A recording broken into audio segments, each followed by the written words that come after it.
Let's dive into the discussions shaping the nation. Very much Catholic. We have a new Catholic. We wish you well. Yes, this Ireland has been thrown into this unfortunate position that we find ourselves now. But I suppose what we're hoping is that our government can deal with this effectively and efficiently. And we're a small nation, but we have a lot going for us too. And we need to get our act together. And I suppose the first thing we have to cut out is spending on waste and ridiculous things that are not of significant importance to the people that we're representing here in Darien. We have been exposed indeed by our over-reliance on multinational companies, and we have indeed, it has not gone unnoticed by me and many other people. Every other country in Europe has suffered economically over the last number of years, but Ireland seemed to stay riding high. And of course it was all down to about 25 or 30 companies that are producing and gladly producing, first of all, great jobs and producing, giving great employment and good, which effectively meant higher incomes and very good for people in the areas that are providing the employment.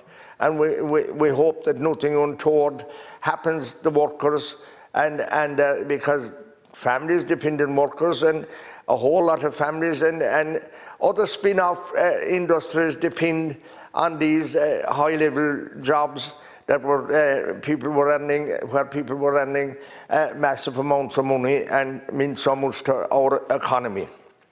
But Minister, we do have to, as I said at the start, cut out waste. Gone now has to be these bicycle sheds and all these stupid notions that were costing massive amounts of money and people getting no real benefit out of. And indeed, so many people have been advised to go electric with everything, and that's fine if it makes common sense. But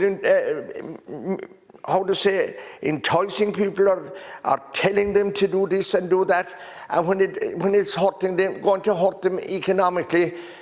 When we're told to go electric, no one told us that the cost of electricity was going to go up like it has gone, and it's a massive noose around everyone's neck. And since the day Bordemona closed Lanesborough and Shannon Bridge, electricity has gone up day after day. Not one day has it come down.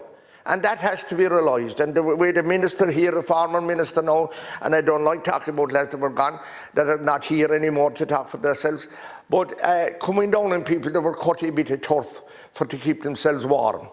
I mean, how ridiculous can we go? And what I say to those people, whatever we'll do in this earth, we won't change the weather. I'm all about reducing emissions if it is economically viable for people and to make it attractive to people for doing that. But forget about changing the weather. We're not going to change the weather, or no one here on this earth will.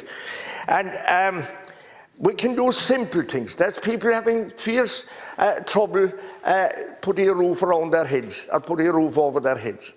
And one of the simple things in Kerry is to allow people to get planning. Those that want to build close to their own homes.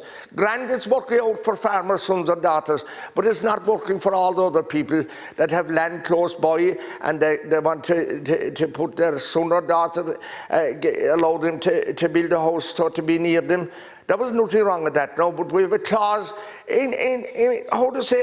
insisted by the planning regulator that urban generated pressure. And these people are not coming out. If I was told that it was urban generated pressure, that's to stop people coming out from an urban setup. But that's not what's happening. It's happening to local people who want to build locally and to be near their parents. And then we have something like the Rock Road in Killarney, where there's no footpaths built wider than the road for taking the cars and vehicles. 2 footpaths on either side with cycle lanes.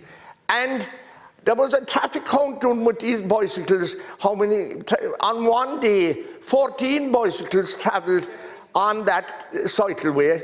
14 bicycles, it cost 1.2 million, and one of the bicycles travelled up and down there 4 times. He went up and down twice, so that was 4 traffic movements, 14 movements in 24 hours using the new cycle lane in the Rock Road in Killarney. It cost 1.2 million. Thank you. Like, share, and subscribe, and let us know your thoughts in the comments. We'd love to hear from you.